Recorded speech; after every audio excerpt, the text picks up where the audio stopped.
Hi అండి. ఈరోజు నేను మటన్ పులుసు చేసి చూపిస్తున్నాను.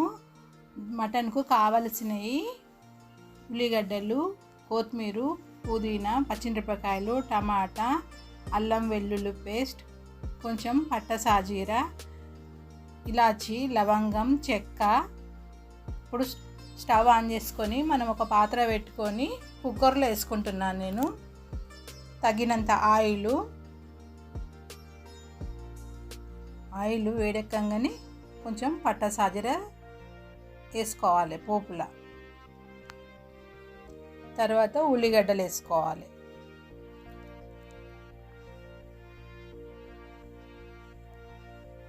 తర్వాత పచ్చిమిరపకాయలు, కొత్తిమీర, పుదీనా ఇవన్నీ వేసేసుకోవాలి.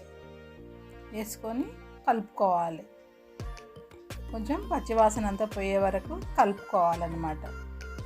కొంచెం అల్లం వెల్లుల్లి పేస్ట్ నేను అప్పటిదప్పుడు దంచేసుకుంటాను. మటన్లో అప్పటిదప్పుడు దంచేస్తేనే మంచి స్మెల్ వస్తుంది, మంచిగా ఉంటుంది, టేస్ట్ కూడా బాగుంటుంది.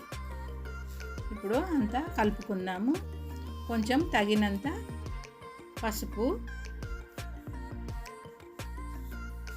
వేసేసి మొత్తం మటన్ వేసేసుకుందాం. ఇప్పుడు ఉల్లిగడ్డ పచ్చివాసన అంతా పోయింది కదా, ఇప్పుడు మనం మటన్ అంతా వేసేసుకుందాం.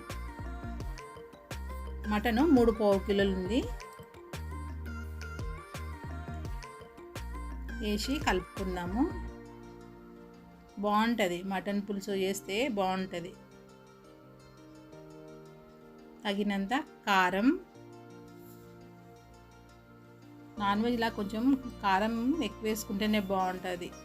ఎక్కువ అంటే మరీ ఎక్కువ కాదు, మనం తిన్నంత. తగినంత సాల్టు వేసి ఇప్పుడు అంతా కలుపుకుందాము. కొద్దిసేపు మనము పీసెస్కంతా ఉప్పు కారం బాగా పట్టియాలి. అప్పుడే వాటర్ పోయొద్దు. ఒక 5 నిమిషాలు అయిన తర్వాత ఉప్పు కారం పట్టిన తర్వాత అప్పుడు మనం వాటర్ పోసుకోవాలి. 5 మినిట్స్ తర్వాత చూడండి. ఇప్పుడు ఒక 5 మినిట్స్ అయిపోయింది. ఇప్పుడు నేను కొన్ని వాటర్ పోస్తున్నాను, ఎందుకంటే పీసు ఉడకాలే కదా, అందు గురించి వాటర్ పోసి అంతా కలిపేసేసుకొని కుక్కర్ మూత పెట్టేసుకొని ఒక 2-3 విజిల్ వచ్చే వరకు పెట్టుకోవాలన్నమాట. కుక్కర్ మూత